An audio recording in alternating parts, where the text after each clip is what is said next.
Today we are going to make candy cane meringues.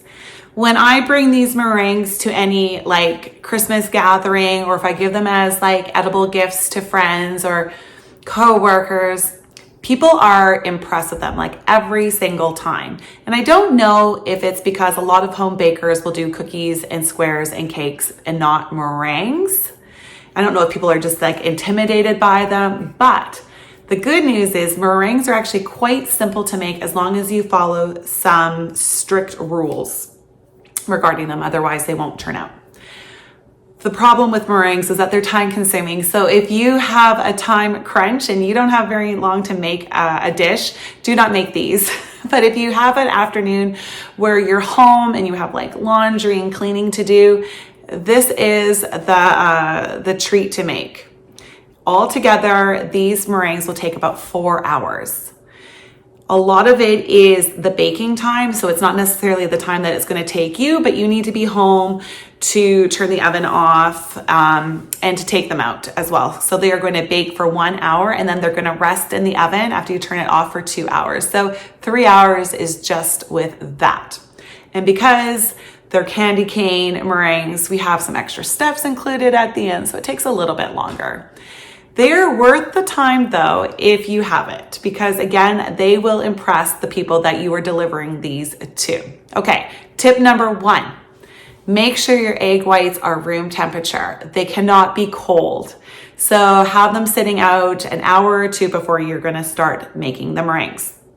With that, no yolk can be in the white, even 1 drop. You have a drop, huck it out or eat them, fry them up. You can't use them though for meringues.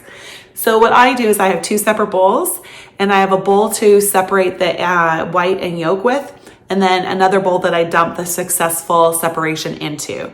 Because it has happened to me, and I'm sure it's happened to a lot of other people, where you're on your 4th egg, because it takes 4 whites, and for some reason this time the yolk separates and you get that 1 drop in it and you have to start all over again. So spare yourself the wastage and just take the extra bowl and separate and combine that way. Number 2, make sure that the equipment that you're using does not have any grease. It's hard with like certain types of equipment and mixing bowls. If you have to use a plastic one, I recommend washing it with hot soapy water before you make these, just to get all like any residue off, because I know it is hard sometimes with the plastic bowls. If you have stainless steel, still make sure that it's clean and that it has no grease in it, because again, these egg whites do not like grease. All right, that's it. That's all the tips I have for you. The rest is just following the directions step by step. So let me start off with showing you what type of ingredients you will need for these meringues. All right, so you'll need, of course, a bowl, and you'll need the whisk attachment. 2 cookie sheets lined with parchment paper. You'll want your oven preheated to 275 or 250, depending on how hot your oven is. I find my oven, I need to adjust it by 25 degrees and make it like 25 degrees warmer. So you know your oven, you can adjust. We're gonna have 3 piping bags ready to go. I don't have any large ones, I have only medium ones. And this makes a lot. So I always just prepare 3, and I have a star attachment on. I think you can see on all 3, or at least a variation of the star attachment, because I don't want to have to take the tip out. I'd rather just fill all 3 bags at one time. You are going to need a 1/2 teaspoon of cream of tartar, a 1/2 to 1/4 teaspoon of peppermint, because it's quite strong. I'm going to use toothpicks with the red food coloring. You don't have to do this step, but it actually adds a wow factor. Oops. What I'm going to do is I'm going to take the red food coloring. I'm going to put some on a toothpick and then do some stripes in the piping bags to add the peppermint, the red swirl. You need 4 egg whites at room temperature, no yolk included, 1 cup of white sugar and a tablespoon like a tablespoon to use to dump it in.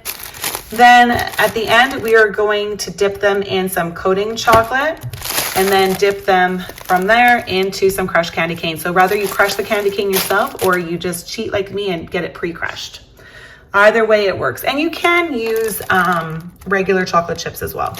So yeah, that is all you need. So before we get started with the egg whites, we are going to spread some red food coloring in here so that it's ready to go when our egg whites are set. All right, so there's nothing fancy about this. Just dip it in and then make some streaks, some red streaks throughout the piping bag. I would squeeze it in, but I don't want like a large dot of it somewhere because it's just not as nice as having streaks. All right, we're gonna get it going now. So here we have the 4 egg whites and the half a teaspoon of cream of tartar. We're just gonna get it going on low at first just to get it mixing up and then gradually increase the speed.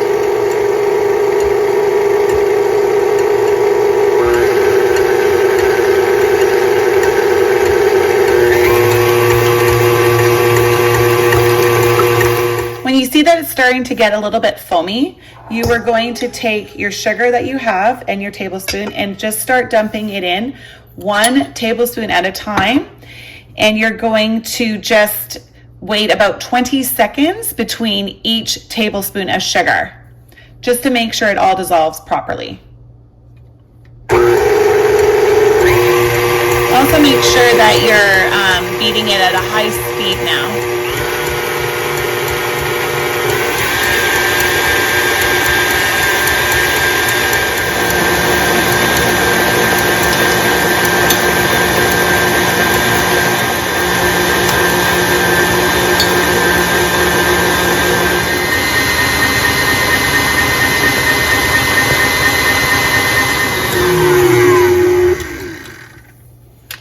All right, all the sugar's in and you can see that it's glossy and it's firm. The peaks are holding, so you know it's all good. So now we're going to add in the half a teaspoon to 3/4 of a teaspoon of peppermint extract.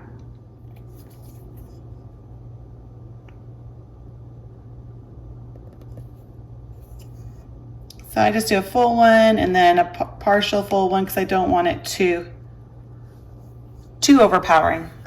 A little goes a long way with peppermint. So we're just gonna get it going again and just mix it up.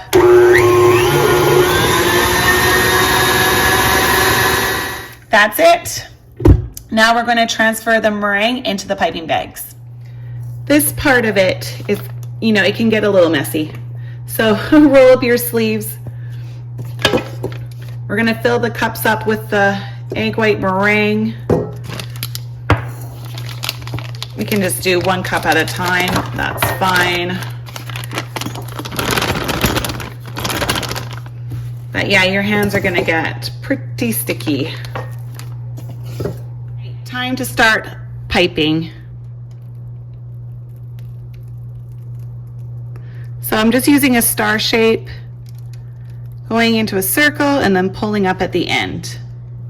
If you want to do a different shape, it's fine.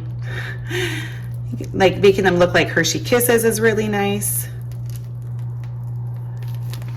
I just like this shape because I find that if you're going to dip them in chocolate afterwards, it's nice to have them big enough to withstand the dipping process.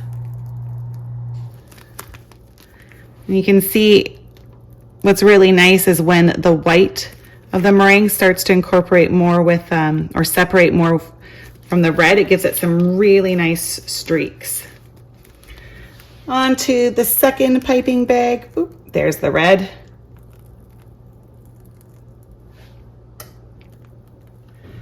Last but not least, the third bag.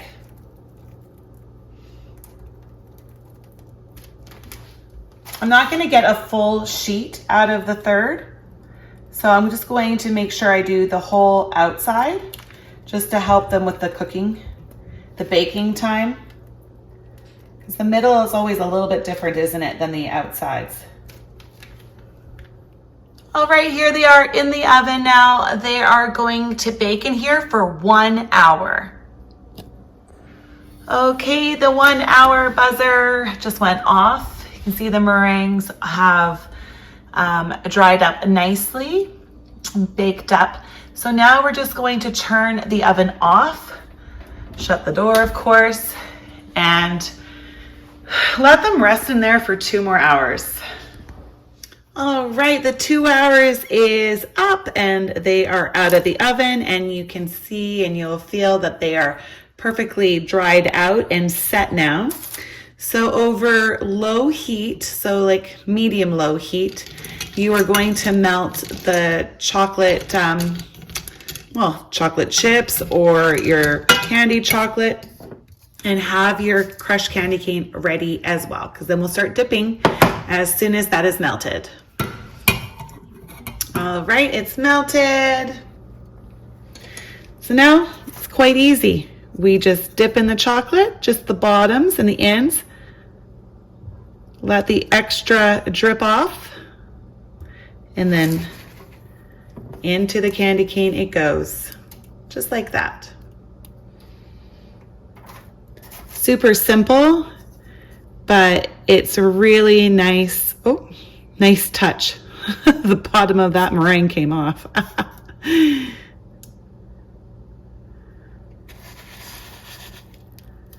Ta-da!